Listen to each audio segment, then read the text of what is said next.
الرحمن علم القرآن خلق الإنسان علمه البيان.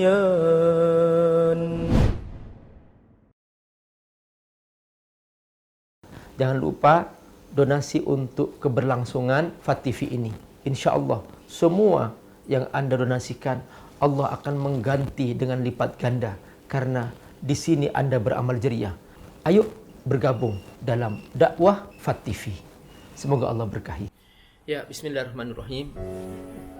Alhamdulillah, wassalatu wassalamu Rasulillah wa ala alihi wa sahbihi mawala. Bapak Ibu rahmatullah, saya ingin mempertegas bahwa kita semua ini ada yang punya, yaitu Allah Subhanahu wa ta'ala. Karena Dia yang menciptakan kita. Tidak ada kejadian di alam ini terjadi tanpa ada yang punya. Rumah ini ada karena ada yang punya. Makanya pemilik rumah dia punya aturan, dan dia membuat rumah punya tujuan. Dan orang yang datang ke rumah ini harus ikut aturan pemilik rumah. Tidak bisa seenaknya dia kemudian mengganggu keluarga pemilik rumah, menyakiti anak pemilik rumah, sesuka-suka dia. Tidak bisa. Kita hanya numpang di rumah ini. Kita juga harus tahu diri. Nah, sama. Keluar sedikit, ada perusahaan. Perusahaan ada yang punya. Tidak mungkin perusahaan itu ada tanpa ada yang mendirikan. Nah, pemilik perusahaan itu namanya bos. Tidak mungkin seorang bos buat perusahaan kalau tidak punya tujuan. Dan tidak mungkin seorang bos membuat perusahaan tanpa aturan. Maka siapapun yang bergabung di perusahaan itu, dia juga harus tahu diri. Dia harus ikut aturan perusahaan itu. Dia harus tahu apa yang harus dikerjakan di perusahaan itu. Kalau tidak, dia pasti dihukum. Dia dipecat atau dikeluarkan dari perusahaan itu. Nah, keluar sedikit kita melihat alam semesta yang luas ini. Alam ini pasti ada yang punya. Tidak mungkin langit terjadi dengan sendirinya. Tidak mungkin bumi ada dengan sendirinya. Tidak mungkin air ada dengan sendirinya. Jadi semua ini ada aturannya. Nah, siapakah yang berhak menetapkan aturan? Ya Allah. Nah, kita manusia harus tahu diri. Jangan kemudian kita ingin menentang Allah karena kita punya kekuasaan, misalnya kita ingin melawan Allah misalnya. Makanya Allah ceritakan dalam Al-Quran para penguasa yang pernah Allah hancurkan karena mereka tiba-tiba sombong di muka bumi lalu merasa diri paling berkuasa. Maka Allah Subhanahu wa ta'ala menghancurkan mereka, seperti kaum Ad, kaum Samud, kaum Fir'aun.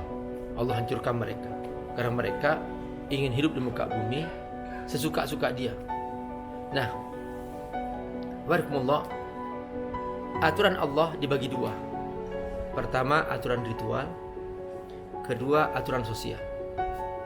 Nah, aturan ritual berupa sholat, puasa, zakat, haji. Ini yang paling pokok. Jadi kita wajib menegakkan sholat. Kalau tidak mau sholat, ya sudah, siap-siap berhadapan dengan Allah, siap-siap dihukum oleh Allah Subhanahu wa ta'ala.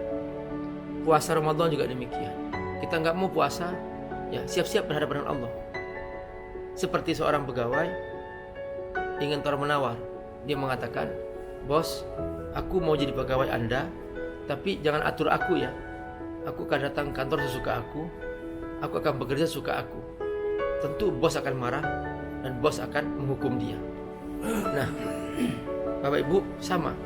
Kalau sudah kata Allah wajib kerjakan, kita kerjakan. Ya, zakat juga demikian.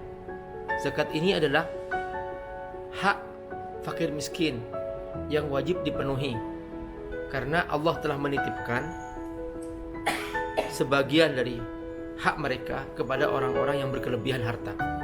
Nah, di alam akhirat nanti orang yang tidak membayar zakat, hartanya itu oleh Allah akan dijadikan setrika. Lalu Allah setrikakan di punggung orang yang punya harta itu dari pagi sampai sore, fi yaumin kana miqdaru 50 alf sana, yang sehari sama dengan 50.000 tahun di dunia. Nah, itu pasti. Nah, kalau harta itu berupa unta, maka Allah akan mendatangkan unta itu dan Allah akan menghadirkan unta itu untuk menginjak-injak orang yang punya harta itu dari pagi sampai sore, yang sehari sama dengan 50.000 tahun dunia. Kalau itu berupa kambing, maka kambing-kambing itu yang tidak bayarin zakat akan Allah hadirkan menandu orang yang punya kambing itu dari pagi sampai sore, fi yaumin kana miqdaruhu 50 alf sanah, yang sehari sama dengan 50.000 tahun di dunia. Sama, haji juga demikian. Haji ini rukun Islam. Bagi yang mampu, dia wajib mengerjakannya. Jika dia tidak mengerjakannya, berarti dia telah sengaja meninggalkan rukun Islam.